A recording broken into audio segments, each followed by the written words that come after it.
Alasan babi itu haram bukan karena kotor, bukan karena bawa penyakit, tapi karena jadi gini ceritanya. Di Timur Tengah sana kan tandus dan gersang ya, wilayah kering sehingga air tuh jadi komoditi yang langka dan berharga. Nah, sebagai hewan ternak, babi itu mengkonsumsi air lebih banyak dari manusia. Nah, ini kenapa beternak babi dan mengkonsumsi babi jadi perilaku yang gak etis. Udah tahu air langka, ini malah melihara babi, bikin manusia dan babi rebutan sumber daya air. Jadi bagaimana status seseorang yang menyentuh babi? Ini dulu yang pertama.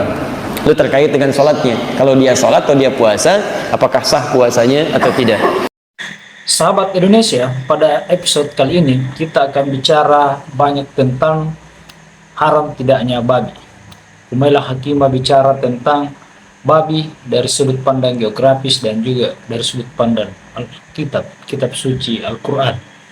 Dan Adi Hidayat juga bicara tentang fikihnya babi secara langsung dan sangat jelas alasan-alasannya. Berikut videonya, mari kita saksikan. Kayak, ente kok melihara babi ya, akhi? Kita di sini semua susah air, ente malah melihara babi. Kamu ini berdosa banget, gitulah. Kira-kira mungkin gitu ya. Dan this moral dikristalkan jadi ajaran agama gitu. Agama Yahudi, Islam, dan Nasrani pada waktu itu. Jadi punya produk hukum makan babi itu berdosa banget. Megangnya aja najis. Loh, kalau alasannya defisit air sama Indonesia jadi nggak relevan dong. Kita kan punya banyak air. Kita punya banyak wilayah perairan. Pakai sering banjir segala pula. Nah, apa karena hukum nggak boleh makan babi ini sudah dibakukan di kitab suci?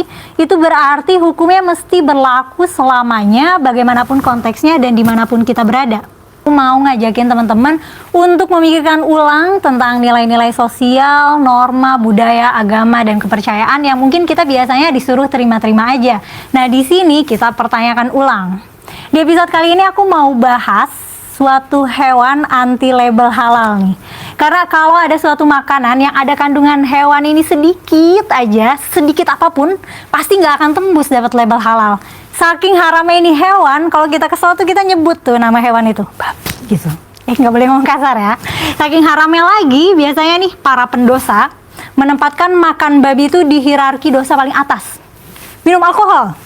Iya. Berzina? Iya. Babi? Oh enggak, babi haram. Nah, di Quran dan di riwayat Nabi, nggak ada penjelasan yang eksplisit dan rasional tentang kenapa babi itu haram. Ya pokoknya haram weh. Nah, di kitab-kitab fikih juga nggak dijelasin kenapa ya. Pokoknya di teksnya haram mutlak, ya udah hukumnya haram, nggak ada lagi ruang perdebatan. Pertanyaan dari Singapura, dari Ibu Yesi Gusmita dari Singapura. Assalamualaikum Ustaz. Waalaikumsalam warahmatullahi wabarakatuh. Bagaimana keadaan di luar negeri yang terindikasi menyentuh babi, tapi agak kesusahan mendapatkan tanah suci? Oh jelas, harus ke Mekah gitu kan? Baik. Ya. Atau setiap saat harus disucikan pakai tanah setelah tersentuh. Bagaimanakah puasa dan salatnya? Terima kasih atau sia-sia? Diterima atau sia-sia? Jadi bagaimana status seseorang yang menyentuh babi? Ini dulu yang pertama. Itu terkait dengan salatnya. Kalau dia salat atau dia puasa, apakah sah puasanya atau tidak?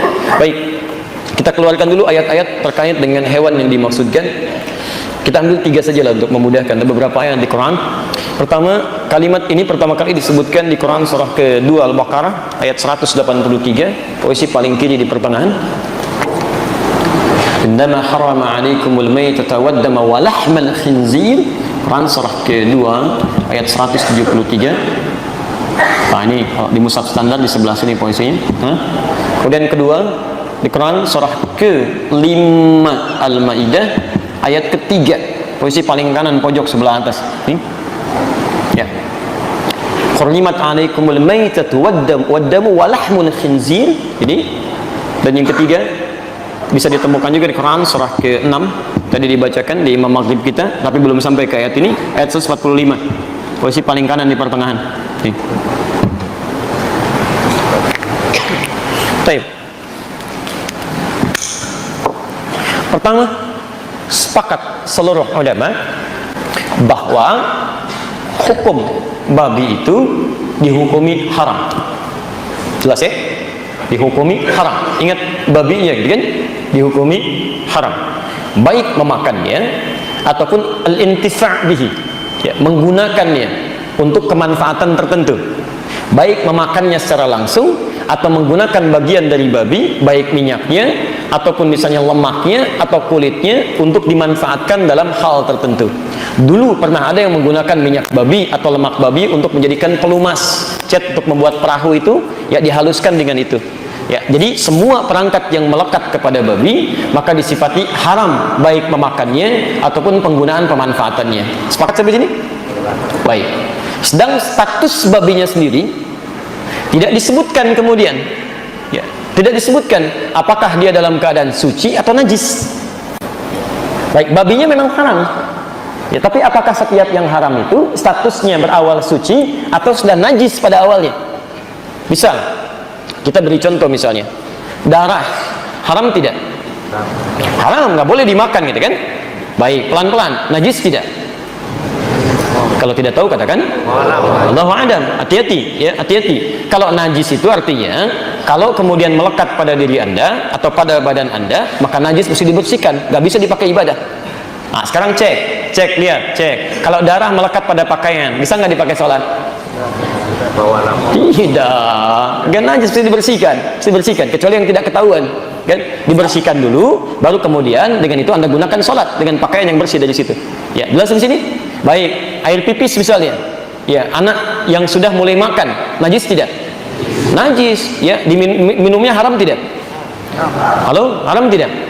Haram sepanjang ada minuman yang baik-baik. Anda ada sirup, minum minuman kencing misalnya kan, ada gunanya di situ.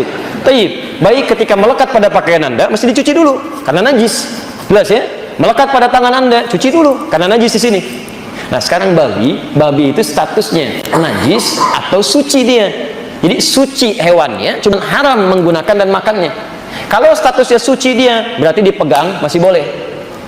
Jelas ya? Tapi dimakan tidak, digunakan tidak. Uang haram, haram nggak digunakan? Haram. Dipegang boleh nggak? Boleh. Haram nih, masya Allah. Gitu kan? Tidak, Anda pegang silakan aja. Nggak ada masalah, tapi digunakan nggak boleh. Uang hasil korupsi sita oleh negara, simpan sampaikan. Begitu sudah halal kembali, baru digunakan. Tapi sepanjang haram disimpan sebagai bukti sitaan di situ. Jelas sampai sini? Baik, hati-hati ya, pelan-pelan di sini. Nah, sekarang status babi ini bagaimana? Maka Imam Malik mengatakan, cuma Imam Malik. Beliau mengatakan bahwa status babi ini hewannya si suci, tohir. Cuman hukum penggunaan dan makannya haram. Jadi kalau Anda misalnya dalam konteks ini menyentuh babi sepanjang dia bukan bangkai. Kalau bangkai sepakat di sini. Sepakat dia najis dan haram. Kalau bangkai, ini babi hidup ya, babi hidup. Misal ada orang tersentuh, ya bukan sengaja menyentuh. Kalau sengaja menyentuh, ini nggak ada kerjaan juga gitu kan. Baik, misal tersentuh oleh dirinya gitu kan. Kalau pendapat Imam Malik itu dia tidak najis, walaupun hewannya haram. Pendapat Imam Malik. Tapi mazhab yang lainnya, 3 mazhab yang lainnya, baik itu Abu Hanifah dan Imam Asy-Syafi'i dengan Syafi'iyahnya, Imam Ahmad bin Hanbal dengan Hanbalinya, mengatakan babi itu tidak hanya haram tapi najis. Paham di sini? Najis. Artinya kalau itu Teksnya itu ada di Al-Baqarah ayat 103. Bunyinya innama harrama alaikumul maitata waddama wa lahmal khinzir wa ma uhilla bihi li ghairillah. Artinya sesungguhnya haram buat kamu makan bangkai, darah, daging babi dan daging ternak yang disembelih selain dengan nama Allah. Nah, di ayat ini kata daging babi disejajarin nih sama bangkai dan darah. Iya, kayak separah itu. Di Quran ada 4 ayat yang mengharamkan babi yang kurang lebih maknanya kayak yang tadi ya. Terus biasanya di akhir ayatnya tuh dikasih disclaimer kalau darurat nggak apa-apa makan babi. Dalam Islam babi selain haram dimakan, babi juga najis untuk disentuh. Artinya kalau kesentuh harus cuci tangan. Cuci tangannya harus 7 kali plus pakai sabun karena babi masuk kategori najis berat. Klasifikasi najis nih ada 3 dan babi masuk ke kategori najis berat. Yang 2 lainnya tuh sedang dan ringan. Yang masuk kategori najis berat itu anjing sama babi. Padahal darah, nanah, kotoran hewan dan manusia itu masuk ke kategori najis sedang. Loh kok bisa ya anjing dan babi najisnya spesial gitu. Nah kayaknya mengenai najisnya babi akan kubahas kapan-kapan ya. Sekalian kalau nanti aku bahas anjing. Intinya babi itu selain gak boleh dimakan, gak boleh dipegang juga. Boleh sih dipegang tapi ya harus cuci tangan yang banyak. Sekarang kembali lagi ke alasan kenapa gak boleh maem babi. Biasanya kalau ada pertanyaan nih, kenapa sih nggak boleh makan babi? Kenapa sih babi haram? Biasanya kita dikasih penjelasan itu dengan alasan kesehatan. Oh soalnya babi itu kotor, bawa penyakit, soalnya ada cacing-cacing gitu. Sebelum Renaissance, emang alasan yang populer untuk merasionalisasi keharaman babi itu dengan ngejudge kalau babi itu kotor. Kandangnya kotor, terus makannya juga makan kotoran. Nah, the thing is, babi doang nih yang dijudge kayak gini. Sapi, kambing, ayam, kalau lapar juga kan makan kotoran. Kebersihan kandang ya tergantung peternaknya lah ya, rajin bebersih nggak. Terus lele juga kan terkenal suka makan kotoran ya. Tapi kekotoran hewan-hewan lain selain babi ini nggak bikin mereka dijudge haram dan najis. Terus serangga itu kan halal ya. Padahal kan jorok juga gitu. Nah, kita diskriminatif nggak sih ini sama babi? Nah, sampai sini kita jadi mikir, loh berarti haram itu bukan karena kotor ya. Karena banyak hewan lain yang kotor, tapi halal. Pada abad 12 ada nih seorang Yahudi yang merupakan filsuf, sekaligus tabib kerajaan Maroko dan Mesir, dan dia juga seorang ahli tafsir Torah abad pertengahan. Namanya Maimonides atau nama Arabnya itu Musa bin Maimun. Dia orang pertama yang merasionalisasikan keharaman babi dengan pendekatan ilmu kesehatan. Katanya makan babi itu risiko kena penyakitnya tinggi. Jadi babi itu berpotensi bawa penyakit cacing pita dan keluron. Cuman masalahnya sapi juga karier cacing pita. Terus sapi, kambing, domba juga merupakan vektor keluron. Malahan sapi, kambing, domba itu bisa bawa penyakit antraks. Antraks itu lebih berbahaya, lebih menular, dan lebih mematikan. Sementara babi nggak bawa antraks. Nah, kalau gitu risiko penyakit yang dibawa babi jadi nggak lebih bahaya dari yang dibawa sapi, kambing, domba dong. Sampai sini ternyata bukan karena penyakit juga nih. Karena ada hewan lain yang lebih berpotensi bikin kita terpapar penyakit yang lebih parah dari babi, tapi halal. Nah, terus kenapa nih? Jadi dulu tahun 7000 sampai 2000-an sebelum Masehi, beternak babi itu pernah populer banget di tanah Palestina.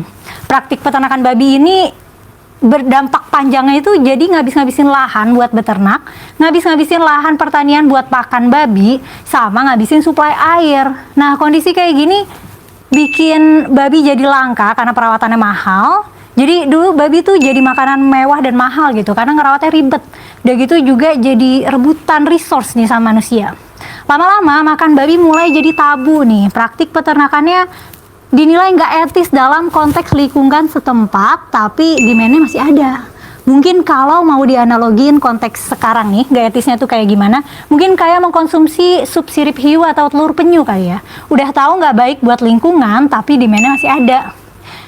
Nah, nggak etisnya ini dikristalin aja deh. Jadi praktik agama besar di sana saat itu ya Yahudi duluan ya, yang lebih tua agamanya, terus diikuti Nasrani dan Islam. Nah, mereka melestarikan budaya haram makan babi lewat ya diharamin aja gitu, lewat hukum agama. Sebenarnya mereka lagi preserving kehidupan mereka lagi melindungi manusianya dari rebutan sumber daya sama babi nih, karena babi butuh makan dan minum banyak kan. Nah, cuman generasi-generasi selanjutnya di ratusan dan ribuan tahun kemudian, termasuk kita, udah nggak aware lagi sama alasan aslinya kenapa babi haram. Taunya ya di kitab suci dibilang begitu, dan kalau beriman ya udah tinggal taat aja sama kitab suci.